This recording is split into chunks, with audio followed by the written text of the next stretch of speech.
Are you fucking filming us right now? Well, hearing the invader's invoice say that now has permanently scarred me for life. I think I'll just end it here.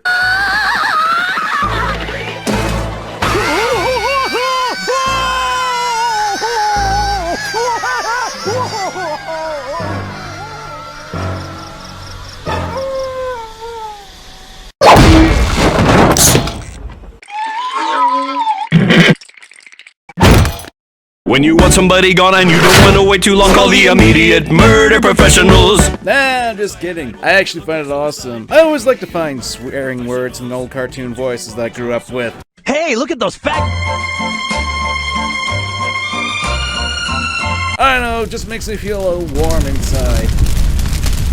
Thinking that the characters I grew up have a vulgar side to them. I guess that makes me depraved in some regard. Yes. But enough about my twisted sense of morality. We're here to talk about Helluva Boss. Since ever since I put out my review of Has-Been Hotel, people have been asking me about my thoughts on the spin-off. Well, surprise! I didn't hate it. In fact, I liked it. I might be tempted to say that I liked it more than Has-Been Hotel. So sit back, relax, and let's get pulled into this show. So, one of the only complaints, one of the major complaints I had about Has-Been Hotel was the audio balancing in some parts of the show. So I think I should get this out of the way, since I even apparently caught the eye of the sound designer of the Has-Been crew here. Or it's someone claiming to be part of the team. I mean, I can't confirm it to be true. Who knows who's on the other side of that monitor?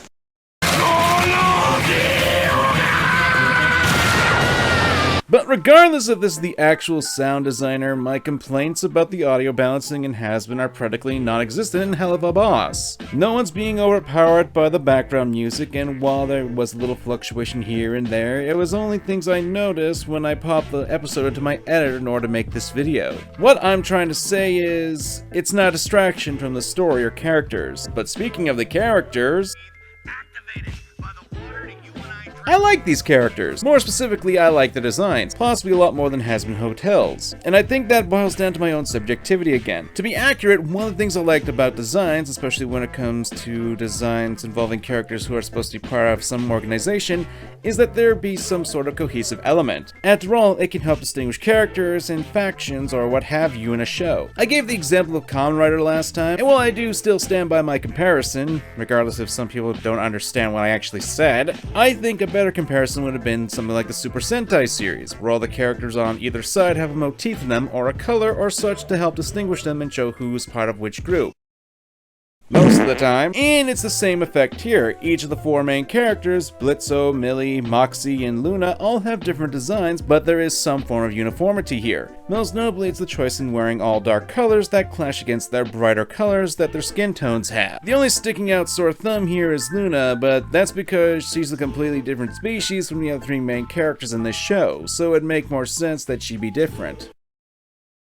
She's also my favorite in design-wise, so shut up! That being said, I do have some complaint. While this is a small issue in Has-Been Hotel, one that I didn't think warranted me to actually talk about it, here I think it does. And that would be the little details in the character designs. Like I said, I do like them, but looking at it from an animation perspective, having so many little details such as rips in Luna and Millie's clothing, the white spots and skull symbol on Blitzo's head, they must be a pain in the ass to draw. Hell, if I can nitpick for a second, there are actually inconsistencies with the designs. One smaller note is the mark on Blitzo's head, where the skull has a small nose hole in some scenes, but in others, not so much. Another example would have to be Luna's shoulder fur. At some points it goes down to her sleeves, but in others it doesn't, as well as there being curving inward and outwards at different times. Again, I'm fully aware that these are probably nitpicks, something I didn't catch in my first or second time viewing, but once you catch something like this, it's something that'll eat at you in the back of your head. Not to mention, considering that this is an animation we're talking about, simple designs or even moving the locations of some of the more smaller details would be a good idea. For example, having Luna's clothing be ripped at easier locations to draw, like on the side of her thighs. I wouldn't say that it's over designing, but the details are a little much at times, and I can only imagine how much of a pain it is to get every single little detail in the characters right. I mean, for example of an easy small detailing is the freckles on Moxie's face, and these actually work because they're near his eyes, there's 3 on each side, and they're cradled by his sideburns. It's an easy location to remember where to put those details. And again, this is just me talking and me having background in character design, but that would make the animator's jobs a hell of a lot easier, as well as making sure that the animation has more continuity to it. And I really didn't start catching these sorts of things until my second and third watching. Activated by the water that you and I drink. It's Mother Nature approved, then it's safe on your... Whoa, boys, I'm gonna be a little harsh here and say that the comedy in this is really mixed for me. Oh, I'm not saying the jokes are bad. Trust me, I love the jokes. Happy adoption anniversary, Looney. I got you a little something. Is it a cure for syphilis? Oh. Then I don't want it! I'm sorry, the spiders. God damn it. They play off the unexpected, they're quick, and they have some really good imagery going with them. The book, got the book. Got this fucking heavy book. Oh, shit! Sorry, I fucked your husband. And if they were in a vacuum, then I could totally see them being perfect. However, I'm not too keen on there being so much lewd comedy, but hey, that's not saying it's a bad thing. That's just my taste, and I gotta chuckle out of them anyway. Now, what makes the humor a little off-putting to me lies in the structure and pacing of the joke.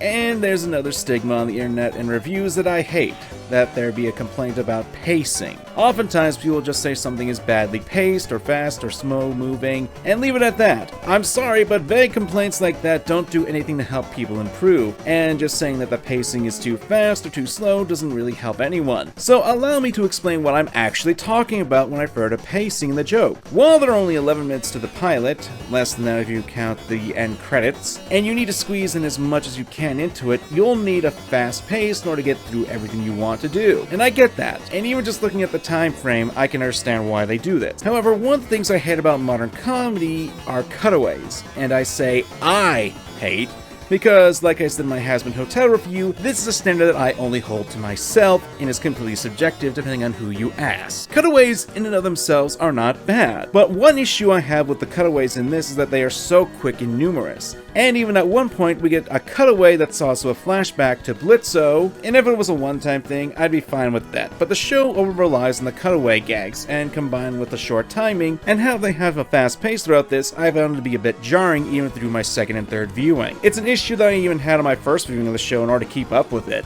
One more confusing time would have to be the commercial, where they are suddenly cut to the kid they shot being in a hospital. Like, was that part of the full commercial?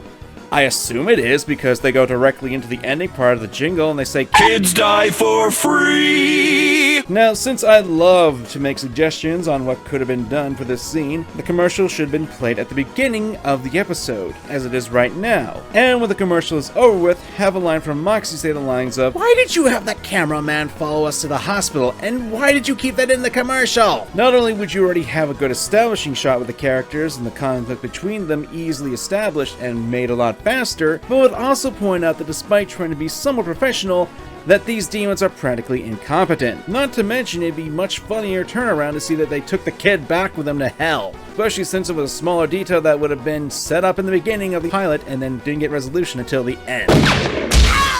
Again, subjectivity, pals, and that's how I would have structured the episode. I'm not gonna say that this pacing of the show is terrible, in fact I even say it's good, but the issue is that the structure of the jokes and how they're presented, that's the major factor here. Okay, so I realize I'm being a bit more negative here than my Has-Been Hotel review, but this is the last complaint I have about the show, and that would be the voice acting. All you ever do is complain. And no, I'm not saying the voice acting is bad. In fact, I'd argue that the voice acting is really good in this. Each of the characters has good inflection, convey decent emotions, and are generally entertaining. The only one I didn't like, and this is totally a nitpick on my end, would have to be the kid. Like, I know it's Richard Horvitz. I'm sorry if I mispronounced your name. The same VA for Moxie doing it, and don't get me wrong, he is a legend. It was probably one of my major factors in my childhood. Zordon! Ay! I don't know, the kid's voice sounds way too similar to Moxie's to me. Like, maybe it's just me, but it sounds a little bit too samey, just a little more high-pitched. If I wanted to hear from a spineless jackass, I'd rip out your spine and ask you some shit. OxyClean won't hurt the material, even late. Like I said earlier, I am well aware I'm being more negative with this review with Helluva Boss, but don't let that distract you from the quality of the show. I've readily admitted that these are issues that only bugged me, and I'm only looking at the show with a more critical eye because, well, I actually like it more. And most of my complaints, save for the pacing and structure points, are things that most people probably won't notice unless it's pointed out to them like I did. Now, does this make the show bad? Hell no! If anything, unlike Hasbin, I actually prefer this series, and it's something I actually want to see more of. But knowing the internet and knowing how some people don't like to actually listen, this is my thoughts on what will happen. Yeah, no. Oh, this was not my point. Ow! Alright, that's better. Look, I like the show.